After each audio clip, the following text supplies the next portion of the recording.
यूक्रेनी वफद ਅਤੇ रूसी वफद गलबात ਲਈ बेलारूस ਦੇ गोमेल इलाके ਦੇ ਵਿੱਚ ਪਹੁੰਚਿਆ ਹੈ। दूसरी ਵੱਡੀ खबर विश्व ਦਾ ਸਭ ਤੋਂ ਵੱਡਾ ਜਹਾਜ਼ यूक्रेन ਦੇ ਵਿੱਚ ਤਬਾਹ ਹੋ ਗਿਆ।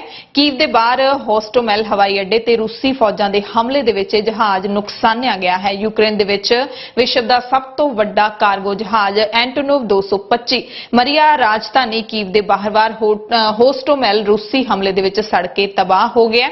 ਇਸ ਦੀ ਪੁਸ਼ਟੀ यूक्रेन ਦੀ ਹਥਿਆਰ ਬਣਾਉਣ ਵਾਲੀ ਸਰਕਾਰੀ ਕੰਪਨੀ ਯੂਕਰੋਬੋਰੋਨਪਰੋਮ ਨੇ ਟੈਲੀਗ੍ਰਾਮ ਤੇ ਕੀਤੀ ਹੈ। AN 225 ਦੇ ਮਾਹਿਰਾਂ ਵੱਲੋਂ ਜਾਂਚ ਕੀਤੀ ਜਾ ਰਹੀ ਹੈ। 1980ਵਿਆਂ ਦੇ ਵਿੱਚ ਡਿਜ਼ਾਈਨ ਕੀਤਾ AN 225 ਮਰੀਆ ਵਿਸ਼ਵ ਦਾ ਸਭ ਤੋਂ ਲੰਮਾ ਤੇ ਭਾਰਾ ਹਵਾਈ ਜਹਾਜ਼ ਹੈ। 640 ਟਨ ਦਾ ਕਾਰਗੋ ਲਿਜਾਣ ਦੇ ਸਮਰੱਥ ਹੈ।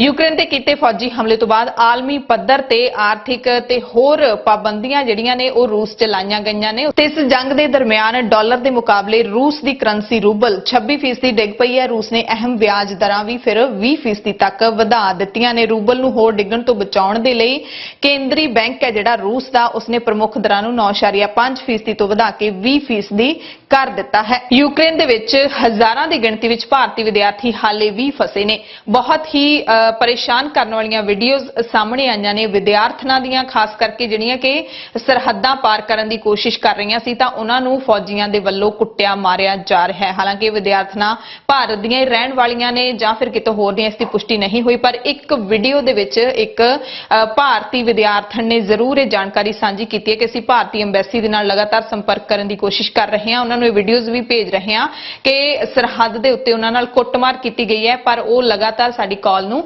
ਡਿਕਲਾਈਨ ਕਰ ਰਹੇ ਨੇ।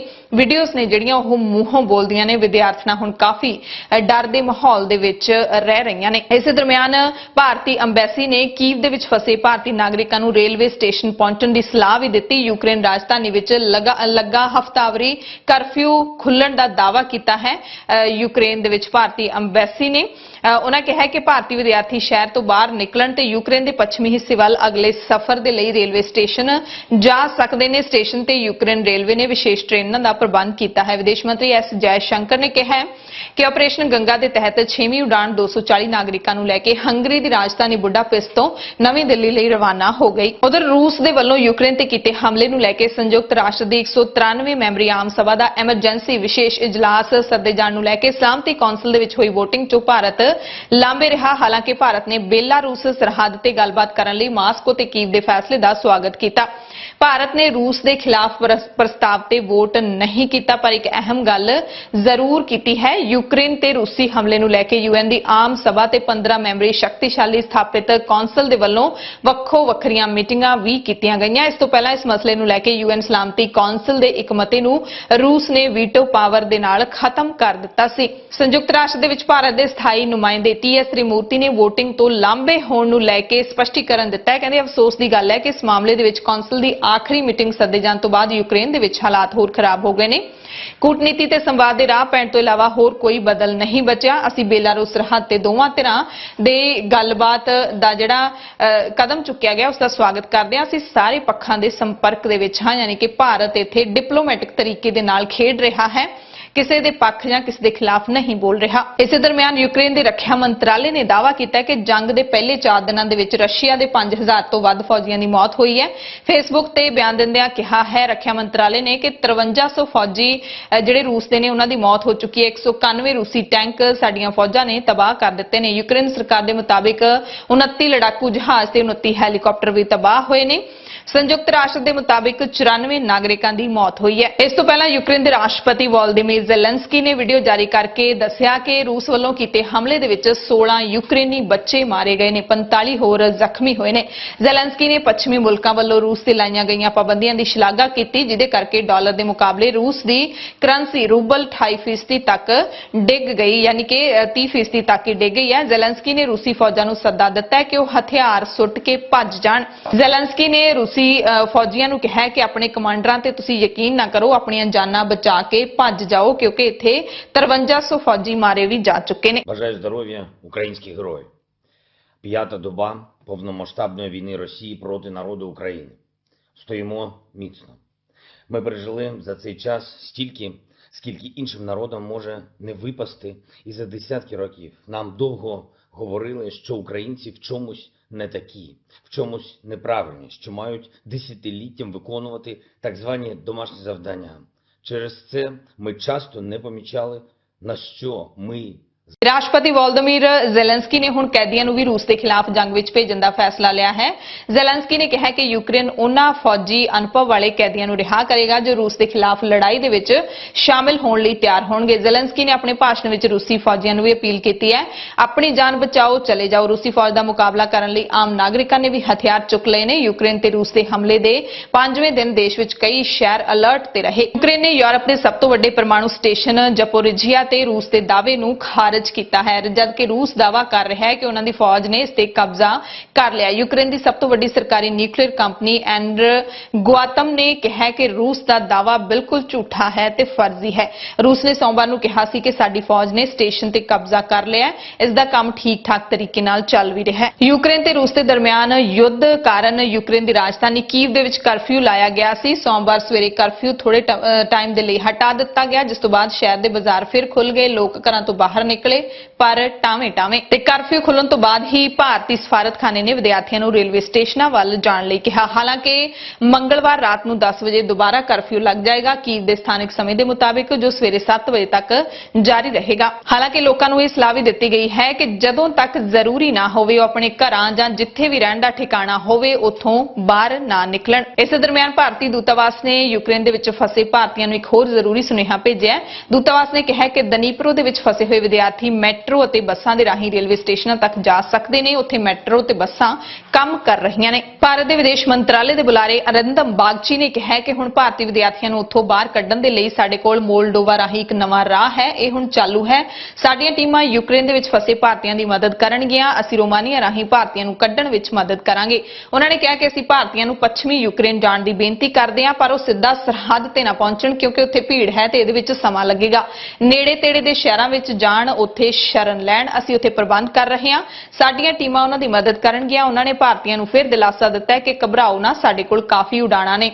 ਪਰ ਭਾਰਤ ਸਰਕਾਰ ਨੂੰ ਅਸੀਂ ਵੀ ਦੱਸਣਾ ਚਾਹੁੰਦੇ ਹਾਂ ਕਿ ਉੱਥੇ ਵਿਦਿਆਰਥੀਆਂ ਦੀ ਪਰੇਸ਼ਾਨੀ ਕੀ ਹੈ।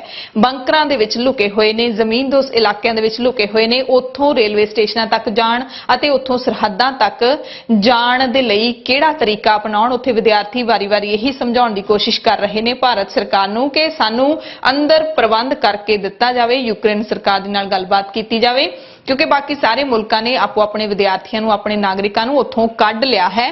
ਪਰ ਅਸੀਂ ਨੇੜੇ ਤੇੜੇ ਦੇ ਸ਼ਹਿਰਾਂ ਦੇ ਵਿੱਚ ਕਿਵੇਂ ਜਾਈਏ, ਉੱਥੇ ਸ਼ਰਨ ਕਿਵੇਂ ਲੱਭੀਏ, ਉੱਥੋਂ ਸਰਹੱਦਾਂ ਤੱਕ ਕਿਵੇਂ ਜਾਈਏ, ਸਭ ਤੋਂ ਔਖਾ ਸਾਡੇ ਵਾਸਤੇ ਇਸ ਵਕਤ ਹੈ, ਕਿਉਂਕਿ ਉੱਥੇ ਹੁਣ ਵਿਦਿਆਰਥੀਆਂ ਦੇ ਕੋਲ ਖਾਣਾ ਪੀਣਾ ਵੀ ਮੁੱਕ ਚੱਲਿਆ ਹੈ ਤੇ ਹੋਰ ਜਿਹੜੀਆਂ ਜ਼ਰੂਰੀ ਲੋੜਾਂ ਹੁੰਦੀਆਂ ਨੇ ਉਹ ਵੀ ਮੁੱਕਣ ਲੱਗੀਆਂ ਨੇ। ਅੰਮ੍ਰਿਤਸਰ ਦੇ ਵਿੱਚ ਯੂਕਰੇਨ 'ਚ ਫਸੇ ਭਾਰਤੀ ਵਿਦਿਆਰਥੀਆਂ ਦੇ ਮਾਪਿਆਂ ਨੇ ਅੰਮ੍ਰਿਤਸਰ ਦੇ MP ਗੁਰਜੀਤ ਸਿੰਘ ਔਜਲਾ ਨਾਲ ਮੁਲਾਕਾਤ ਕੀਤੀ। ਉਹਨਾਂ ਨੇ ਭਾਰਤ ਸਰਕਾਰ ਦੀ ਅੰਬੈਸੀ ਦੇ ਖਿਲਾਫ ਗੁੱਸਾ ਜ਼ਾਹਿਰ ਕਰਦੇ ਹੋਏ ਕਿਹਾ ਕਿ ਸਾਡੇ ਬੱਚਿਆਂ ਨੂੰ ਲਿਆਉਣ ਲਈ ਨਾ ਤਾਂ ਕੇਂਦਰ ਸਰਕਾਰ ਵੱਲੋਂ ਯੋਗ ਉਪਰਾਲਾ ਕੀਤਾ ਜਾ ਰਿਹਾ ਹੈ, ਨਾ ਹੀ ਅੰਬੈਸੀ ਵੱਲੋਂ ਸਾਨੂੰ ਕੋਈ ਸਹੀ ਜਾਣਕਾਰੀ ਦਿੱਤੀ ਜਾ ਰਹੀ ਹੈ। ਬੱਚਿਆਂ ਦੀ ਹਾਲਤ ਲਗਾਤਾਰ ਉੱਥੇ ਖਰਾਬ ਹੁੰਦੀ ਜਾ ਰਹੀ ਹੈ, ਭੁੱਖੇ ਰਹਿਣਾ ਪੈ ਰਿਹਾ ਤੇ ਹੋਰ ਕਈ ਤਰ੍ਹਾਂ ਦੇ ਤਸ਼ੱਦਦ ਦਾ ਸਾਹਮਣਾ ਕਰਨਾ ਪੈ ਰਿਹਾ ਹੈ। ਇਸ ਦਰਮਿਆਨ MP ਔਜਲਾ ਨੇ ਵੀ ਆਪਣੀ ਸਮੱਸਿਆ ਦੱਸੀ ਕਿ ਅਸੀਂ ਮੇਲ ਕਰ ਰਹੇ ਹਾਂ, ਸਾਰੇ ਸੰਸਦ ਮੈਂਬਰ, ਬਹੁਤ ਸਾਰੇ ਸੰਸਦ ਮੈਂਬਰ, ਲੋਕ ਸਭਾ ਤੇ ਜਿਹੜੇ ਰਾਜ ਸਭਾ ਮੈਂਬਰ ਨੇ ਉਹ ਈਮੇਲਸ ਕਰ ਰਹੇ ਨੇ ਭਾਰਤ ਦੇ ਗ੍ਰਹਿ ਮੰਤਰਾਲੇ ਨੂੰ, ਪਰ ਉਹਨਾਂ ਨੇ ਈਮੇਲਸ ਨੂੰ ਆਟੋ ਰਿਪਲਾਈ ਦੇ ਉੱਤੇ ਪਾ ਦਿੱਤਾ ਹੈ।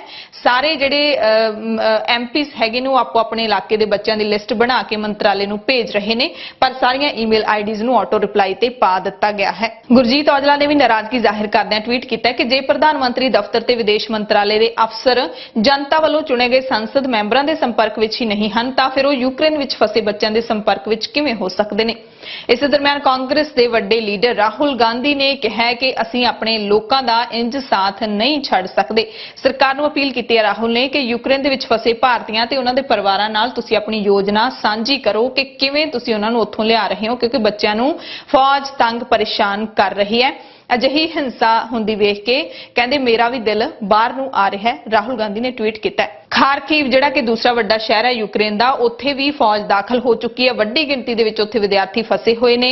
ਰੇਲ ਗੱਡੀ ਦੇ ਵਿੱਚ ਤਾਂ ਚੜ ਗਏ ਪਰ ਉਹਨਾਂ ਨੂੰ ਰਾਹ ਦੇ ਵਿੱਚ ਹੀ ਉਤਾਰ ਦਿੱਤਾ ਗਿਆ ਕਿਉਂਕਿ ਉਹ ਕੀਵ ਪਹੁੰਚਣਾ ਚਾਹੁੰਦੇ ਸੀ, ਰਾਜਧਾਨੀ ਕੀਵ ਪਹੁੰਚਣਾ ਚਾਹੁੰਦੇ ਸੀ। ਉੱਥੋਂ ਸਰਹੱਦ ਹੈ ਜਿਹੜੀ ਉਹ ਕਾਫੀ ਨੇੜੇ ਹੈ, ਜਿੱਥੇ ਉਹ ਸਰਹੱਦ ਜਿੱਥੋਂ ਭਾਰਤ ਸਰਕਾਰ ਹੈ ਜਿਹੜੀ ਉਹਨਾਂ ਨੂੰ ਬੱਸਾਂ ਰਾਹੀਂ ਲਿਆ ਸਕਦੀ ਹੈ। ਪਰ ਰਾਹ ਦੇ ਵਿੱਚ ਹੀ ਉਤਾਰਤਾ ਟ੍ਰੇਨ ਨੇ, ਤਾਂ ਹੁਣ ਰਾਹਾਂ ਦੇ ਵਿੱਚ ਰੁਲ ਰਹੇ ਨੇ। ਕਿਸੇ ਕੋਲੇ ਖਾਣਾ ਮੁੱਕ ਗਿਆ ਹੈ, ਮਾਪਿਆਂ ਦੀ ਜਾਨ ਹੈ ਜਿਹੜੀ ਉਹ ਮੁੱਠੀ ਵਿੱਚ ਆ ਗਈ ਹੈ। ਹਾਲਾਂਕਿ ਭਾਰਤ ਸਰਕਾਰ ਦੇ ਵੱਲੋਂ ਜਿਹੜਾ ਆਪਰੇਸ਼ਨ ਗੰਗਾ ਚਲਾਇਆ ਗਿਆ ਹੈ ਉਸ ਦੇ ਤਹਿਤ ਕਰੀਬ 1200-1300 ਦੇ ਕਰੀਬ ਜਿਹੜੇ ਵਿਦਿਆਰਥੀ ਨੇ ਉਹ ਵਾਪਸ ਆ ਚੁੱਕੇ ਨੇ, ਪਰ ਵਿਦਿਆਰਥੀਆਂ ਦੀ ਗਿਣਤੀ ਉੱਥੇ 20,000 ਦੇ ਕਰੀਬ ਹੈ। ANI ਦੇ ਮੁਤਾਬਿਕ ਭਾਰਤ ਸਰਕਾਰ ਦੇ ਵੱਲੋਂ ਜਿਹੜੀ 5ਵੀਂ ਫਲਾਈਟ ਸੀ ਉਹ ਵੀ 249 ਭਾਰਤੀਆਂ ਨੂੰ ਲੈ ਕੇ ਪਹੁੰਚੀ ਹੈ। ਫਲਾਈਟ ਰੋਮਾਨੀਆ ਦੇ ਬੁਚਾਰੈਸਟ ਤੋਂ ਦਿੱਲੀ 에ਅਰਪੋਰਟ ਪਹੁੰਚੀ ਹੈ। ਦਿੱਲੀ 에ਅਰਪੋਰਟ ਪਹੁੰਚੇ ਇਹਨਾਂ ਵਿਦਿਆਰਥੀਆਂ ਨੇ ਕਿਹਾ ਕਿ ਸਰਕਾਰ ਨੇ ਸਾਡੀ ਬਹੁਤ ਮਦਦ ਕੀਤੀ, ਜੋ ਵੀ ਸੰਭਵ ਹੋ ਸਕਦਾ ਸੀ ਉਹ ਭਾਰਤੀ ਕੌਂਸੂਲੇਟ ਨੇ ਕੀਤਾ। ਸਾਡੀ ਸਮੱਸਿਆ ਜਿਹੜੀ ਉਹ ਅਸਲ ਬਾਰਡਰ ਪਾਰ ਕਰਨਾ ਸੀ। ਅਸੀਂ ਉਮੀਦ ਕਰਦੇ ਹਾਂ ਕਿ ਸਾਰੇ ਭਾਰਤੀ ਇੱਧਰ ਲਿਆਂਦੇ ਜਾਣ। ਯੂਕਰੇਨ ਦੇ ਬੰਕਰਾਂ ਦੇ ਵਿੱਚ ਭਾਰਤੀ ਕੁੜੀਆਂ ਕਿਸ ਹਾਲਾਤ ਦੇ ਵਿੱਚ ਨੇ ਉਹ ਪਹਿਲਾਂ ਵੀ ਅਸੀਂ ਤੁਹਾਨੂੰ ਦੱਸਿਆ ਹੈ ਤੇ ਹੁਣ ਭਾਰਤ ਸਰਕਾਰ ਨੂੰ ਮਦਦ ਦੀ ਗੁਹਾਰ ਲਾ ਰਹੀਆਂ ਨੇ ਕਿ ਐਕਚੁਅਲ ਦੇ ਵਿੱਚ ਸਾਡੀ ਮਦਦ ਕੀਤੀ ਜਾਵੇ। ਜਿੱਥੇ ਸਾਨੂੰ ਸਮੱਸਿਆ ਆ ਰਹੀ ਹੈ ਕਿ ਅਸੀਂ ਬੰਕਰਾਂ ਚੋਂ ਨਿਕਲ ਕੇ ਸਰਹੱਦਾਂ ਤੱਕ ਕਿਵੇਂ ਪਹੁੰਚੀਏ, ਉਹ ਸਾਡੀ ਮਦਦ ਕੀਤੀ ਜਾਵੇ। ਇਸ ਦਰਮਿਆਨ ਪਰੇਸ਼ਾਨ ਕਰਨ ਵਾਲੀ ਵੀਡੀਓ ਜਿਹੜੀ ਉਹ ਇਹ ਹੈ ਕਿ ਸਰਹੱਦ ਦੇ ਉੱਤੇ ਕੁੜੀਆਂ ਨੂੰ ਵਾਲਾਂ ਤੋਂ ਖਿੱਚਿਆ ਜਾ ਰਿਹਾ ਹੈ, ਰੋਡਾਂ ਦੇ ਨਾਲ ਉਹਨਾਂ ਨੂੰ ਕੁੱਟਿਆ ਵੀ ਗਿਆ ਹੈ। NDTV ਦੀ ਖਬਰ ਦੇ ਮੁਤਾਬਿਕ ਇਹ ਜਿਹੜੀ ਜਾਣਕਾਰੀ ਮਿਲੀ ਹੈ ਕਿ ਵਿਦਿਆਰਥੀ ਸੂਟਕੇਸ ਲਿਜਾ ਰਹੇ ਸੀ। ਭਾਰਤੀ ਵਿਦਿਆਰਥਣ ਮਾਨਸੀ ਚੌਧਰੀ ਨੇ NDTV ਨੂੰ ਦੱਸਿਆ ਤੇ ਵੀਡੀਓਜ਼ ਵੀ ਆਪਾਂ ਸਾਰਿਆਂ ਨੇ ਦੇਖ ਲਈਆਂ ਨੇ ਕਿ ਗਾਰਡ ਨੇ ਜਿਹੜੇ ਕੁੜੀਆਂ ਨੂੰ ਲੱਤਾਂ ਮਾਰ ਰਹੇ ਨੇ, ਕੁੜੀਆਂ ਧਰਤੀ ਦੇ ਉੱਤੇ ਡਿੱਗ ਪਈਆਂ ਨੇ ਤੇ ਬਾਕੀ ਕੁੜੀਆਂ ਉਹਨਾਂ ਨੂੰ ਬਚਾਉਣ ਦੇ ਲਈ ਵੀ ਦੌੜਦੀਆਂ ਨੇ। ਸੋ ਇਹੋ ਜਿਹੇ ਹਾਲਾਤ ਨੇ ਜਿਹੜੇ ਪਰੇਸ਼ਾਨ ਕਰਨ ਵਾਲੇ दृश्य ने वो सामने आ रहे हैं। यूक्रेनियंस को घेर लिया था और सिर्फ यूक्रेनियंस को अंदर भेज रहे थे। हम लोग ने बंद काफी प्लीड किया हमारे साथ, हमारे इंडियन बॉयज ने काफी प्लीड करने के बाद उन्होंने सिर्फ इंडियन गर्ल्स को पहले एक्सेप्ट किया और उसके बाद पुलिस आई और पुलिस ने बहुत मारा इंडियन बॉयज को। बॉयज को मारने के बाद दे इवन टॉर्चर्ड बॉयज। और टॉर्चर कैसे किया, जिसको आस्थमा था उसको स्टम करके हम सबको दिखाया कि हाउ ही इज ब्रेथलेस। इस दरमियान भारत के प्रधानमंत्री नरेंद्र मोदी ने सोमवार सवेरे फिर उच्च पद्धरी बैठक की ते इस बैठक दे विच कई जिहड़े वड्डे मंत्री ते लीडर शामिल सन ते इस दौरान फैसला लिया गया है कि केंद्रीय मंत्री हरदीप सिंह पुरी, शहरी हवाबाजी मंत्री ज्योतिरादित्य सिंधिया, कानून मंत्री किरण रिजिजू ਅਤੇ ਸਾਬਕਾ ਥਲ ਸੈਨਾ ਮੁਖੀ ਜਰਨੈਲ VK ਸਿੰਘ ਨੇ ਜਿਹੜੇ ਉਹਨਾਂ ਨੂੰ ਯੂਕਰੇਨ ਦੀ ਪੱਛਮੀ ਸਰਹੱਦ ਨਾਲ ਲੱਗਦੇ ਮੁਲਕਾਂ ਦੇ ਵਿੱਚ ਭੇਜਿਆ ਜਾਵੇਗਾ। ਸਿੰਧੀਆ ਰੋਮਾਨੀਆ ਜਾਣਗੇ, ਰਿਜੀਜੂ ਸਲੋਵਾਕੀਆ ਜਾਣਗੇ, ਪੁਰੀ ਨੇ ਜਿਹੜੇ ਹਰਦੀਪ ਸਿੰਘ ਪੁਰੀ ਉਹ ਹੰਗਰੀ ਅਤੇ VK ਸਿੰਘ ਪੋਲੈਂਡ ਜਾਣਗੇ, ਜਿੱਥੇ ਭਾਰਤੀ ਵਿਦਿਆਰਥੀਆਂ ਦੇ ਨਾਲ ਸੰਪਰਕ ਸਾਧਿਆ ਜਾਊਗਾ ਤੇ ਪੂਰਾ ਜਿਹੜਾ ਅਮਲ ਹੈ ਵਿਦਿਆਰਥੀਆਂ ਨੂੰ ਉੱਥੋਂ ਇਵੈਕੂਏਟ ਕਰਨ ਦਾ ਉਸ ਦੇ ਨਾਲ ਉਹ ਪੂਰਾ ਜਿਹੜਾ ਤੇਜ਼ੀ ਦੇ ਨਾਲ ਕਰਵਾਉਣ ਦੀ ਕੋਸ਼ਿਸ਼ ਕਰਨਗੇ। ਯੂਕਰੇਨ ਦੇ ਵਿੱਚੋਂ ਭਾਰਤੀ ਵਿਦਿਆਰਥੀ ਇੱਧਰ ਆਉਣਾ ਚਾਹੁੰਦੇ ਨੇ ਤਾਂ ਇਸੇ ਤਰ੍ਹਾਂ ਭਾਰਤ ਦੇ ਵਿੱਚ ਯੂਕਰੇਨੀ ਨਾਗਰਿਕ ਆਪਣੇ ਪਰਿਵਾਰਾਂ ਕੋਲ ਵਾਪਸ ਜਾਣ ਲਈ ਦਿੱਲੀ ਦੇ ਵਿੱਚ ਯੂਕਰੇਨੀ ਦੂਤਾਵਾਸ ਨਾਲ ਸੰਪਰਕ ਕਰ ਰਹੇ ਨੇ। ਇਹ ਨਾਗਰਿਕ ਕਹਿ ਰਹੇ ਨੇ ਕਿ ਉਹ ਕੀਵ ਜਾਣਾ ਚਾਹੁੰਦੇ ਨੇ, ਆਪਣੇ ਪਰਿਵਾਰ ਦੇ ਕੋਲ ਜਾਣਾ ਚਾਹੁੰਦੇ ਨੇ ਕਿਉਂਕਿ ਉਹਨਾਂ ਦੇ ਪਰਿਵਾਰ ਨੂੰ ਇਹਨਾਂ ਦੀ ਲੋੜ ਹੈ। ਉੱਥੇ ਭੋਜਨ ਮੁੱਕ ਰਿਹਾ ਹੈ, ਹੋਰ ਵਸਤੂਆਂ ਮੁੱਕ ਰਹੀਆਂ ਨੇ ਤੇ ਇਸ ਸਥਿਤੀ ਦੇ ਵਿੱਚ ਅਸੀਂ ਆਪਣੇ ਮੁਲਕ ਜਾਣਾ ਚਾਹੁੰਦੇ ਹਾਂ। ਯੂਕਰੇਨ ਦੇ ਵਿੱਚ ਫਸੇ ਭਾਰਤੀਆਂ ਨੂੰ ਜਿਹੜੀਆਂ ਲੈਣ ਜਾ ਰਹੀਆਂ ਨੇ, ਉਡਾਣਾ ਜਾ ਰਹੀਆਂ ਨੇ, ਉਹ ਸਪੈਸ਼ਲ ਚਾਰਟਰਡ ਪਲੇਨਸ ਨੇ ਜਿਹੜੇ ਉਹ ਭਾਰਤ ਸਰਕਾਰ ਨੇ ਲਏ ਨੇ, ਯਾਨੀ ਕਿ ਕਿਰਾਏ ਤੇ ਉਡਾਣਾ ਲਈਆਂ ਨੇ 에ਅਰ ਇੰਡੀਆ ਦੀਆਂ ਤੇ 7 ਤੋਂ 8 ਲੱਖ ਰੁਪਏ ਪ੍ਰਤੀ ਘੰਟਾ ਇਹਨਾਂ ਦਾ ਖਰਚਾ ਆ ਰਿਹਾ ਹੈ ਤੇ ਇੱਕ ਉਡਾਣ 1 ਕਰੋੜ 10 ਲੱਖ ਰੁਪਏ 'ਚ ਪੈ ਰਹੀ ਹੈ। ਹਾਲਾਂਕਿ ਭਾਰਤ ਸਰਕਾਰ ਵਿਦਿਆਰਥੀਆਂ ਤੋਂ ਕੋਈ ਵੀ ਕਿਰਾਇਆ ਨਹੀਂ ਲੈ ਰਹੀ, ਮੁਫਤ ਦੇ ਵਿੱਚ ਹੀ ਉਹਨਾਂ ਨੂੰ ਇਹ ਸਹੂਲਤ ਦਿੱਤੀ ਜਾ ਰਹੀ ਹੈ ਅਤੇ ਸੂਬਾ ਸਰਕਾਰਾਂ ਵੀ ਮਦਦ ਕਰ ਰਹੀਆਂ ਨੇ। ਸੋ ਭਾਰਤੀ ਵਿਦਿਆਰਥੀ ਵੀ ਪਰੇਸ਼ਾਨ ਨੇ, ਮਾਪੇ ਵੀ ਪਰੇਸ਼ਾਨ ਨੇ। ਇੱਕ ਤਾਂ ਪੜ੍ਹਾਈ ਅਧੂਰੀ ਰਹਿ ਰਹੀ ਹੈ, ਦੂਸਰਾ ਜਾਨ ਬਚੂਗੀ ਜਾਂ ਨਹੀਂ, ਕਿਵੇਂ ਇੱਧਰ ਆਉਣਗੇ, ਇਹ ਸਭ ਤੋਂ ਵੱਡੀ ਚਿੰਤਾ ਹੈ ਜਿਹੜੀ ਉਹ ਸਤਾ ਰਹੀ ਹੈ। ਜਾਨ ਖਤਰੇ ਵਿੱਚ ਪਈ ਹੋਈ ਹੈ। ਮਾਪਿਆਂ ਨੇ ਕਰਜ਼ੇ ਚੁੱਕ ਕੇ ਵਿਦੇਸ਼ ਡਾਕਟਰ ਬਣਨ ਦੇ ਲਈ ਆਪਣੇ ਪੁੱਤਰ ਧੀਆਂ ਭੇਜੇ ਸੀ ਤੇ ਹੁਣ ਬੱਚਿਆਂ ਦੇ ਨਾਲ ਸੰਪਰਕ ਵੀ ਟੁੱਟਣ ਲੱਗੇ ਨੇ ਕਿਉਂਕਿ ਜਦੋਂ ਬੰਕਰਾਂ ਦੇ ਵਿੱਚ ਰਹਿ ਰਹੇ ਨੇ, ਜਿੱਥੇ ਕਿਤੇ ਲਾਈਟ ਦਾ ਵੀ ਪ੍ਰਬੰਧ ਨਹੀਂ ਹੈ ਤਾਂ ਫੋਨ ਚਾਰਜ ਕਰਨ ਦੇ ਵਿੱਚ ਵੀ ਮੁਸ਼ਕਲਾਂ ਆ ਰਹੀਆਂ ਨੇ। ਭੁੱਖਣ ਭਾਣੇ ਕਈ ਤਾਂ ਦਿਨ ਕਟੀ ਕਰ ਰਹੇ ਨੇ। ਟਰਾਈ ਸਿਟੀ ਦੇ 100 ਤੋਂ ਵੱਧ ਵਿਦਿਆਰਥੀ ਨੇ ਜਿਹੜੇ ਯੂਕਰੇਨ ਦੇ ਵਿੱਚ ਫਸੇ ਹੋਏ ਨੇ।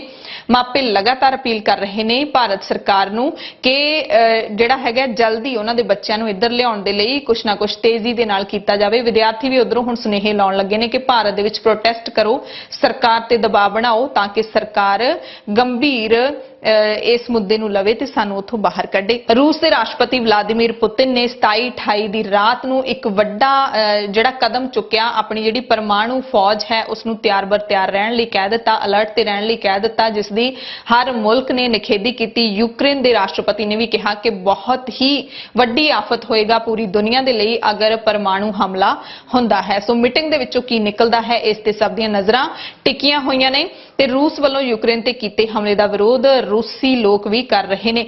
ਰੂਸ ਦੇ ਵਿੱਚ ਬਹੁਤ ਸਾਰੇ ਸ਼ਹਿਰਾਂ ਦੇ ਵਿੱਚ ਪ੍ਰਦਰਸ਼ਨ ਹੋ ਰਹੇ ਨੇ।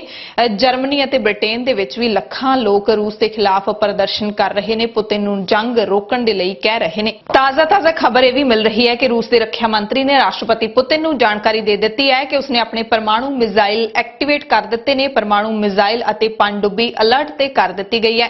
ਰੂਸ ਤੇ ਯੂਕਰੇਨ ਵਿਚਾਲੇ ਚੱਲ ਰਹੀ ਲੜਾਈ ਤੇ ਭਾਰਤੀ ਮੀਡੀਆ ਵਿੱਚ ਚੱਲ ਰਹੀਆਂ ਖਬਰਾਂ ਨੂੰ ਲੈ ਕੇ ਰੂਸ ਗੁੱਸੇ ਵਿੱਚ ਹੈ। ਰੂਸੀ ਦੂਤਾਵਾਸ ਨੇ ਮੀਡੀਆ ਐਡਵਾਈਜ਼ਰੀ ਜਾਰੀ ਕੀਤੀ ਹੈ। ਭਾਰਤ ਵਿੱਚ ਰੂਸੀ ਦੂਤਾਵਾਸ ਨੇ ਟਵੀਟ ਕਰਕੇ ਕਿਹਾ ਹੈ ਕਿ ਯੂਕਰੇਨ ਵਿੱਚ ਜਾਰੀ ਸੰਕਟ ਨੂੰ ਦੇਖਦਿਆਂ ਭਾਰਤੀ ਮੀਡੀਆ ਨੂੰ ਸਹੀ ਜਾਣਕਾਰੀ ਦੇਣ ਦੀ ਅਪੀਲ ਕੀਤੀ ਜਾ ਰਹੀ ਹੈ ਤਾਂ ਜੋ ਭਾਰਤ ਦੇ ਲੋਕਾਂ ਨੂੰ ਨਿਰਪੱਖ ਤੇ ਸਹੀ ਜਾਣਕਾਰੀ ਮਿਲ ਰਹੇ। ਦੂਤਾਵਾਸ ਨੇ ਕਿਹਾ ਕਿ ਰੂਸ ਨੇ ਯੂਕਰੇਨ ਤੇ ਉਸਦੇ ਲੋਕਾਂ ਖਿਲਾਫ ਯੁੱਧ ਨਹੀਂ ਛੇੜਿਆ। ਇਹ ਰੂਸ ਦਾ ਖਾਸ ਫੌਜੀ ਅਭਿਆਸ ਹੈ ਜੋ ਯੂਕਰੇਨ ਦੇ ਫੌਜੀਕਰਨ ਨੂੰ ਰੋਕਣਾ ਚਾਹੁੰਦਾ ਹੈ। ਡੋਨਾਬਾਸ ਵਿੱਚ ਯੂਕਰੇਨ ਨੇ ਪਿਛਲੇ 8 ਸਾਲਾਂ ਵਿੱਚ ਜੋ ਯੁੱਧ ਛੇੜ ਰੱਖਿਆ, ਰੂਸ ਉਸ ਨੂੰ ਵੀ ਖਤਮ ਕਰਨਾ ਚਾਹੁੰਦਾ ਹੈ। ਰੂਸ ਤੇ ਜਾਰੀ ਰੂਸੀ ਹਮਲਿਆਂ ਦੇ ਬਾਰੇ ਦੂਤਾਵਾਸ ਨੇ ਕਿਹਾ ਕਿ ਰੂਸੀ ਫੌਜ ਕਾਫੀ ਸੰਜਮ ਵਰਤ ਰਹੀ ਹੈ, ਯੂਕਰੇਨ ਦੇ ਨਾਗਰਿਕਾਂ ਤੇ ਸ਼ਹਿਰਾਂ ਤੇ ਹਮਲੇ ਨਹੀਂ ਕਰ ਰਹੀ, ਉਹ ਸਿਰਫ ਯੂਕਰੇਨ ਦੇ ਮਿਲਟਰੀ ਇਨਫਰਾਸਟ੍ਰਕਚਰ ਨੂੰ ਨਿਸ਼ਾਨਾ ਬਣਾ ਰਹੀ ਹੈ। ਇਸ ਦਰਮਿਆਨ ਸੰਯੁਕਤ ਰਾਸ਼ਟਰ ਨੇ ਅੰਕੜੇ ਜਾਰੀ ਕੀਤੇ ਨੇ ਕਿ ਯੂਕਰੇਨ ਤੇ ਹਮਲੇ ਤੋਂ ਬਾਅਦ 4,20,000 ਲੋਕ ਯੂਕਰੇਨ ਛੱਡ ਕੇ ਗੁਆਂਢੀ ਮੁਲਕਾਂ ਦੇ ਵਿੱਚ ਜਾ ਚੁੱਕੇ।